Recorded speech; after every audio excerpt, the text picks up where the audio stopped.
हरियाणा में चुनावों की तस्वीर इस बार काफी अलग दिख रही है। कड़ी टक्कर के बीच सभी दल अपने वायदों को जनता के बीच लेकर तो जा रहे हैं, लेकिन हर दल दूसरे दल के वायदे को कटघरे में लाकर खड़ा कर रहा है। बीजेपी ने 20 संकल्प आम लोगों के सामने रखे तो कांग्रेस ने 7 गारंटियां जनता से की हैं। हरियाणा की सत्ता पर 9.5 साल तक राज करने वाले पूर्व मुख्यमंत्री और केंद्रीय मंत्री मनोहर लाल ने कहा कि बीजेपी ने बहुत ही संतुलित तरीके से अपना बजट पेश किया है। बहुत एक संतुलित तरीके से हर वर्ग का उसमें ध्यान रखा गया है। महिलाओं का ध्यान रखा है, युवाओं का ध्यान रखा है, किसानों का ध्यान रखा है, जो हमारा पिछड़ा समाज है, अनुसूचित जाति समाज है, इन सब का ध्यान रखा गया है। उसके अंदर युवाओं की नौकरियों की भी चिंता की गई है, उनकी स्किलिंग की भी चिंता की गई है, एक से एक बढ़ करके। और जैसा हमारे इस घोषणा पत्र समिति के जो अध्यक्ष ओम प्रकाश धनखड़ जी ने बताया है कि हमने इन सब बातों को इसलिए भी समझ रखा है कि एक बजट का भी ध्यान रखना पड़ता है। आखिर केवल थोथी घोषणाएं करना उसका कोई अर्थ नहीं होता है।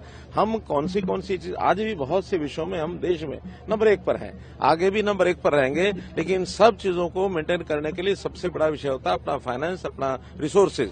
वहीं केंद्रीय मंत्री ने बीजेपी के संकल्प पत्र को बहुत अच्छा बताया है, तो वहीं कांग्रेस के घोषणा पत्र को लेकर कहा कि कांग्रेस ने बिना हिसाब लगाए बजट बनाया है।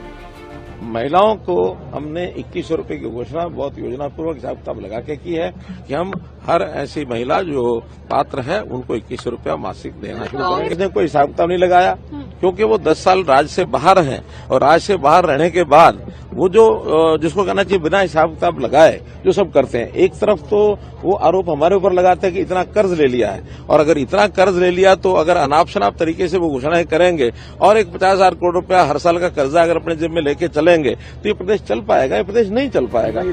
इधर कांग्रेस उम्मीदवारों के विवादित बयानों को लेकर कहा कि कांग्रेस उन्हीं को नौकरी बांटेगी जो वोट देगा।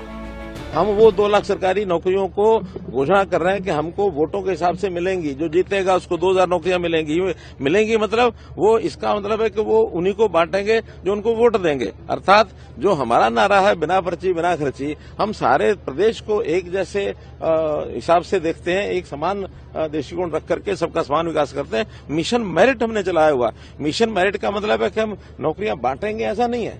जो मिशन मेरिट के हिसाब से मेरिट वाला जो विद्यार्थी है वो नौकरियों को प्राप्त करेगा। हाँ, उसका जो स्कोप है अभी इस वर्ष, जैसे इस 5 वर्ष की योजना में हमने 10 वर्ष की योजना में हमने 1,45,000 नौकरियां जो है वो हमारे कमीशन ने दी हैं। 25,000 नौकरियां जो उनके गैंग ने रोक के रखी हुई हैं वो तुरंत घोषणा होंगी, तो एक प्रकार उनको भी इसी उसका मान लेते हैं 1,70,000।